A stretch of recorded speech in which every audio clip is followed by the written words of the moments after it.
Good morning dear students.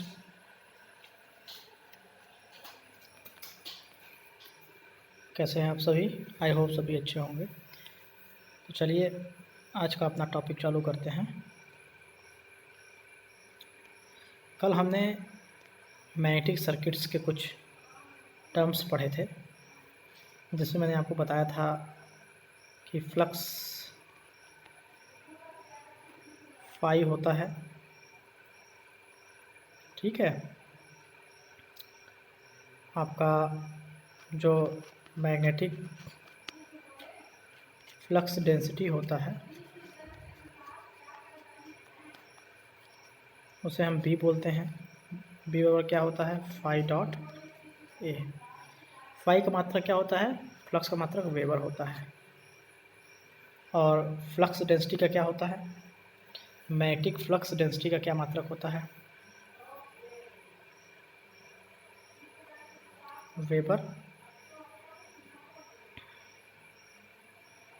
तो metre square, है ना? सॉरी, गलत हो रहा है ना।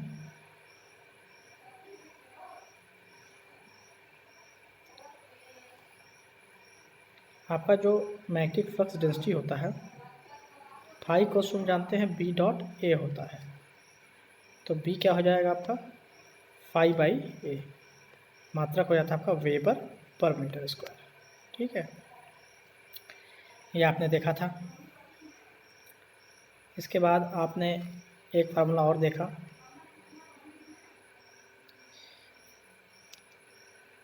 एन इंटू आई बराबर एच इंटू एल, या एच बराबर हम क्या बोल देंगे? एन आई बाई एल, जहाँ पर एच क्या होता है? Magnetic field intensity. तो कैसे बोल सकते हैं मैग्नेटिक फील्ड इंटेंसिटी? कैसे डिफाइन कर सकते हैं हम लोग कि देखिए एन इंटू आई क्या है? आपका मैग्नेटोमोटिव फोर्स है, एम एम एफ, और आपका एल क्या है? लेंथ है। तो पर यूनिट लेंथ में जितना मैग्नेटोमोटिव फोर्स की आवश्यकता होती है, ठीक है, जितने number of turns into current होते हैं, मैग्नेटोमोटिव फोर्स है क्या? Number of turns into current, उसी को हम मैग्नेटिक फील्ड इंटेंसिटी बोलते हैं, ठीक है। ये हम लोगों ने कल देखा था। इसके बाद हमने रिलक्टेंस की बात की थी। रिलक्टेंस को हमने क्या बोला? जैसे कि इलेक्ट्रिकल सर्किट में रिलक्टेंस को एस से दर्शाते हैं, ठीक है। ये होता है एम एफ बाई फ्लक्स। जैसे कि इलेक्ट्रिकल सर्किट में हम बोलेंगे कि हमारा जो रेजिस्टेंस होता है वो वोल्टेज बाई करंट होता है। हम जानते हैं कि करंट जो होता है वो इक्विवेलेंट टू फ्लक्स होता है, वोल्टेज जो होता है वो इक्विवेलेंट टू एमएमएफ होता है। तो चाहे हम इलेक्ट्रिकल सर्किट में आर बराबर वी बाई आई कर दें रेजिस्टेंस को, या फिर हम मैग्नेटिक सर्किट में इलेक्ट्रेंस को क्या बोलते हैं? एमएमएफ बाई फाई, ठीक है।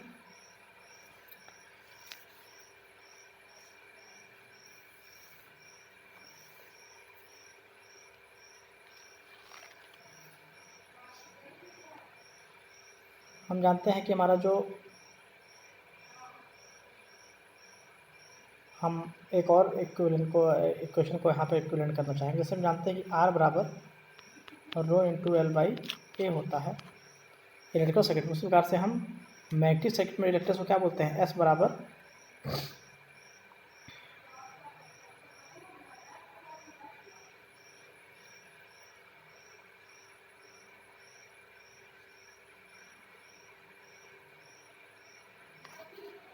एल बाई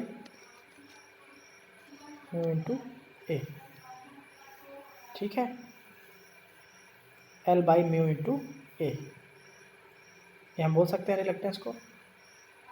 जैसा हमने कल देखा भी था कि रिलक्टेंस क्या होता है? M F upon flux. तो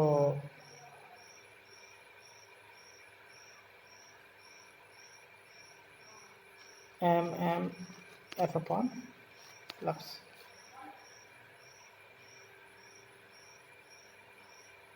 एम एफ को हम क्या लिख सकते हैं? N into I upon phi भी लिख सकते हैं। हम रिलक्टेंस को, ठीक है, Ni/5 ही लिख सकते हैं, ठीक है। और फाई अगर हम इधर ले जाएंगे, आगे देखिए, अगर हम फाई को इधर ले जाएंगे तो हो जाएगा हमारा Ni/S भी लिख सकते हैं, और Ni/S क्या होता है, L/μ, जैसा हमने कल देखा था, ठीक है। तो यहाँ से इसका कहने का मतलब मेरा ये है कि सारे जो फार्मूलाज हम देख रहे हैं सारे आपस में इंटर रिलेटेड हैं, ठीक है। तो किसी भी फार्मूला से हमें क्वेश्चन पूछा जा सकता है, ठीक है। तो सभी फार्मूला आप प्रैक्टिस करिए, ठीक है। इनके जो मात्रक हैं उनको भी आप एक बार अच्छे से देख लीजिए, ठीक है। बाकी एनालॉजस जो होते हैं, जैसे जो इलेक्ट्रिकल में आपने देखा कि फ्लक्स करंट, इलेक्ट्रिकल में जो करंट होता है वो मैग्नेटिक सर्किट में फ्लक्स होता है, वहाँ पर जो वोल्टेज होता है मैग्नेटिक सर्किट में वो क्या होता है आपका MMF। वहाँ पर जो रो होता है, वहाँ पर जो रो होता है यानी कि रेजिस्टिविटी जो होता है, वो यहाँ पर क्या होता है परमिएबिलिटी। वहाँ पर अगर रो है तो यहाँ पर क्या है म्यू है, ठीक है। तो ये सभी चीज़ें हैं।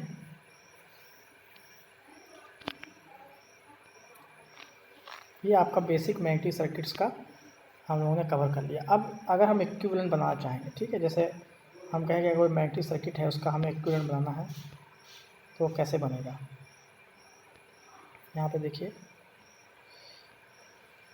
ये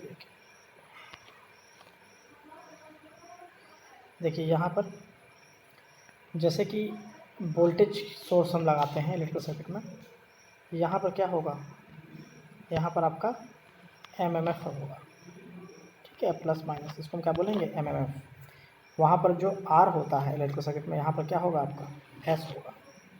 वहाँ पर जो I होता है यहाँ पर क्या होगा आपका फाई होगा, ठीक है। तो VIR किससे रिप्लेस हो जाते हैं आपके, अगर मैं VIR को रेड को इलेक्ट्रिकल बताऊं तो मैग्नेटिक सर्किट में ये हो जाएगा F से रिप्लेस, I किससे हो जाएगा फाई से रिप्लेस, R किससे हो जाएगा S से रिप्लेस, क्योंकि ये सभी क्या होते हैं एनालॉगस होते हैं, हमने देख लिया है, ठीक है।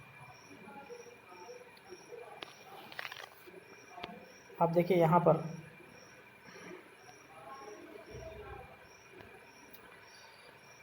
आपको ने बता दिया फाई बराबर F/S, ठीक है। जैसे हम वहाँ बोलते हैं I बराबर V/R, S क्या है रिलक्टेंस है, ठीक है। परमिएंस की बात हम कर रहे हैं, जैसे कि वहाँ पर हम देखते हैं कि जो हमारा रेसिस्टेंस होता है इलेक्ट्रिकल सर्किट में, जो हमारा रेसिस्टेंस होता है, ठीक है, जो रेसिस्टेंस होता है, रेसिस्टेंस को अगर हम इन्वर्स में लिखें तो हम क्या बोलते हैं इलेक्ट्रिकल सर्किट्स में G बराबर 1/R, जिसको हम क्या बोलते हैं कंडक्टेंस बोलते हैं, कंडक्टेंस। उसी प्रकार से यहाँ पर अगर हम रिलक्टेंस का उल्टा करेंगे मैग्नेटिक सर्किट में तो वो क्या हो जाएगा परमिएंस। परमिएंस का मतलब क्या होता है, जैसे हम वहाँ बोलते हैं इलेक्ट्रिकल सर्किट में कि जो हमारा कंडक्टेंस होता है, मतलब कि कितना हमारा कोई भी जो मटेरियल है, कोई भी हमारा चालक है, वो कितना कंडक्टिव है, कितना उसमें से धारा का प्रवाह हो सकता है। ठीक उसी प्रकार से यहाँ पर अगर हम परमिएंस की बात करेंगे तो उसे हम इससे दिखाते हैं, और वो होता है 1/S। और परमिएंस का मतलब होता है कि जो परमिट करे, यानी कि जो वहाँ पर करंट को परमिट कौन करता है कंडक्टेंस, और यहाँ पर परमिएंस जो कि मैग्नेटिक फ्लक्स को परमिट करता है, इसलिए हम इसको परमिएंस बोलते हैं, ठीक है। तो यहाँ पर रिलक्टेंस का उल्टा क्या हो जाता है परमिएंस हो जाता है, ठीक। जैसे वहाँ पर रेजिस्टेंस का उल्टा क्या हो जाता है कंडक्टेंस हो जाता है, ठीक है। तो यहाँ पर अगर हम देखें तो इलेक्ट्रिकल सर्किट में कंडक्टेंस और मैग्नेटिक सर्किट में परमिएंस, ये क्या होंगे एक दूसरे के एनालॉगस होंगे, यानी समान होंगे। कहने का मतलब जैसे हम बोल रहे हैं यहाँ पर एक तो हो गया आपका वहाँ पर रो और यहाँ पर म्यू, ये क्या होंगे एनालॉगस होंगे, ठीक है।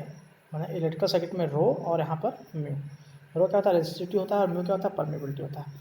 ठीक इसी प्रकार से इलेक्ट्रिकल सर्किट में, ठीक इसी प्रकार से आपका इलेक्ट्रिकल सर्किट में अगर हम देखें तो ठीक इसी प्रकार से अगर इलेक्ट्रिकल सर्किट में देखें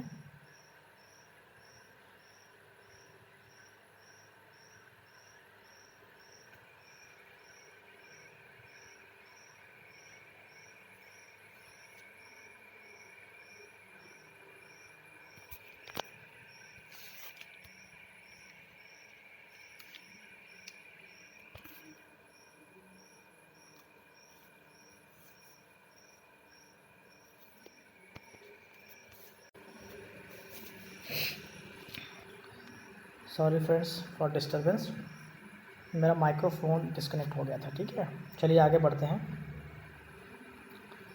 जिस प्रकार से इलेक्ट्रिकल सर्किट में रेजिस्टिविटी होता है उसी प्रकार से मैग्नेटिक सर्किट में परमेबिलिटी होता है। ये दोनों एक दूसरे के एनालॉगस, एनालॉगस का मतलब क्या होता है कि समानता है।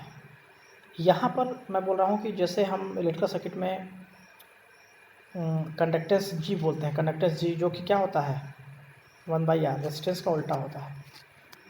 तो मैग्नेटिक सर्किट में हम क्या बोल रहे हैं कि जो हमारा परमियंस है, परमियंस जो कि एनालॉगस टू 1/S होता है। ठीक है, तो यहाँ पर कंडक्टेंस और परमियंस क्या है, एनालॉगस है। तो ये सभी चीज़ें हमें ध्यान रखनी पड़ेंगी। ठीक है, बेसिक चीज़ें हैं सभी। तो इसका हम लोगों ने डिस्कशन कर लिया है। अब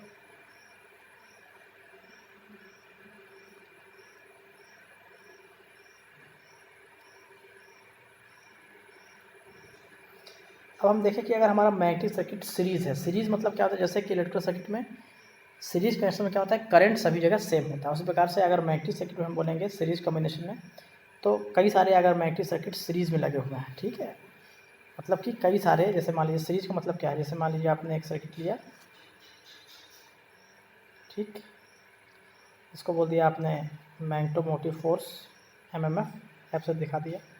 अब कई सारे अभी कितनी देर बन गया?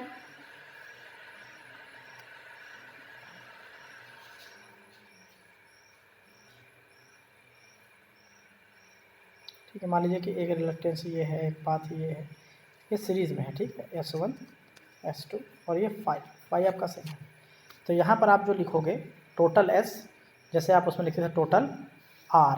ठीक है, तो R1 plus R2 plus R3 plus dash होता था। ठीक है, इसी प्रकार से यहाँ पर क्या हो जाएगा, total reluctance S1 plus S2 plus S3 plus dash SN हो जाएगा। तो ये सीरीज सर्किट बनेगा मैग्नेटिक का। ठीक है, देखिए यहाँ पर आप देख पा रहे हैं। पैरेलल कॉम्बिनेशन में क्या हो जाएगा, जैसे आप उसमें 1/R इक्विवेलेंट लिखते हैं ना, तो यहाँ पर 1/S इक्विवेलेंट हो जाएगा 1/S1 प्लस 1/S2 प्लस 1, जैसे जहाँ पर फ्लक्स डिवाइड हो रहा है। कैसे डिवाइड हो रहा है, जैसे मान लीजिए आपने ये देखिए, ये सर्किट आपको बना हुआ है, ये देखिए यहाँ पर आपका ये फ्लक्स है, यहाँ से फ्लक्स चला और ये दो पाथ में डिवाइड हो गया। ठीक है, यहाँ पर हो गया φ2 और ये हो गया आपका, क्योंकि इसे दो पाथ मिले φ1, तो φ2 हो गया। जैसा कि वहाँ पर पैरेलल में जब करंट डिवाइड होता है, ठीक है, तो हम क्या बोलते हैं कि हमारा जो सर्किट है वो पैरेलल में है। उसी प्रकार से मैग्नेटिक सर्किट में सेम टू सेम। ठीक है, जैसे इलेक्ट्रिकल सर्किट में होता है वैसे ही मैग्नेटिक सर्किट में होता है, बस आर की जगह यस आ जाता है। ठीक है, चलिए तो अब बाकी हम लोग जो है आगे फ्रिंजिंग है, लीकेज फ्लक्स है, ठीक है, जो थोड़ा बहुत टॉपिक बचा हुआ है ये, और इसके बाद हम चूँकि मैग्नेटिज्म कर रहे हैं तो हम इसके बाद Faraday's law of electromagnetic induction भी करेंगे। कल की क्लास में हम लोग इसको कंप्लीट करेंगे। आज के लिए इतना ही पर्याप्त है, आप लोग पढ़िए। ठीक है, कोई डाउट हो तो व्हाट्सएप से मुझे डाउट्स पूछ सकते हैं आप। चलिए, thank you very much for joining today classes.